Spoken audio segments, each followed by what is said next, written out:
In many workplaces, opportunities should be based on ability and experience. However, biases and assumptions can sometimes influence decisions. In this story, Angela, a dedicated faculty member, faces a challenge that many professionals, especially women, quietly encounter in their careers. Minsan, kahit gaano ka pa kahanda at kasipag, may mga pagkakataong hindi sapat ang iyong kakayahan sa paningin ng iba.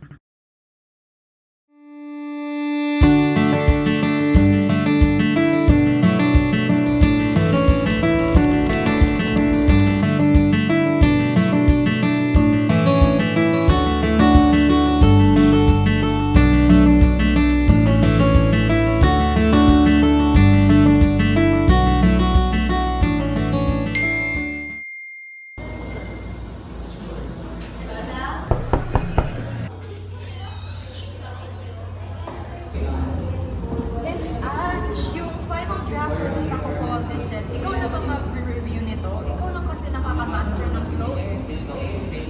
I already know. Don't worry.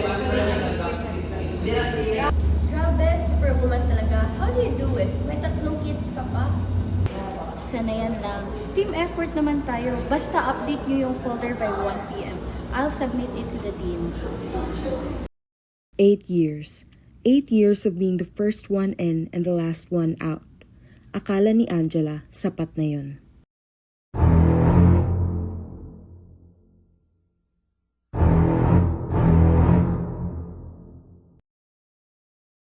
Look, Ange, I think you're the most suitable for the post here. You have the masters, you also have the tenured. I think you've got everything, kumbaga. Thank you, sir. Actually, I've already drafted a 3-year development plan for the department. Ready na po for implementation. Okay, I see. Pero ito lang ha, Ange, let's be real. 3 yung anak mo. Pag nagkasakit yung isa dyan, or if ever may school event, iiwan mo yung office, di ba? Tama? So we need a chair that can commit 24/7 and amenable to all working conditions. You got that, right? Pero, hindi ba parang unfair dito sa family mo, if ever you got the post? Sir, with all due respect, kailan ko pa pinabayaan ang trabaho ko dahil sa mga anak ko? I delivered every report on time. Kahit pag-leave ko, nag-reply pa rin ako sa mga messages mo. My performance never suffered. Bakit biglang naging issue ang pagiging nanay ko? That's the point, Ange. We are practicing work-life balance at this university. Alam mo naman yan, di ba? And also, you have to think as well of your family. Tama, di ba? And it's just safety net, Ange. Please don't take this personally.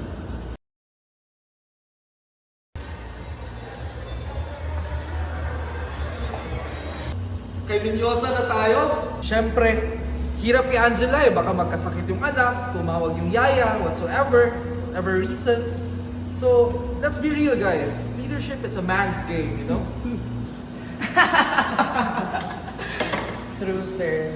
At least ako, wala akong curfew sa asawa at anak. I can see as long as you need, sir. Tama, baka biglang mag-maternity leave ulit yan. Nga naman tayo lahat dito, di ba boss?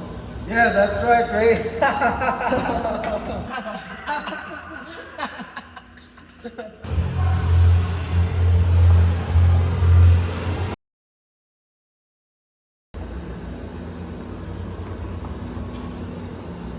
Ange, the dean is asking for the new committee head. Ikaw pa yung basta research and extension, di ba?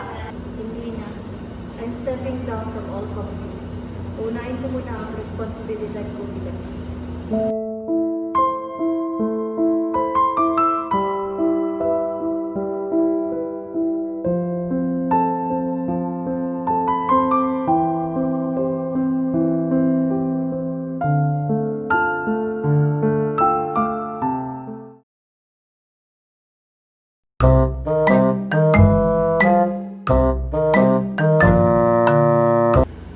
Uy, si boss! Good afternoon, boss! Congrats, Joe. You really deserve the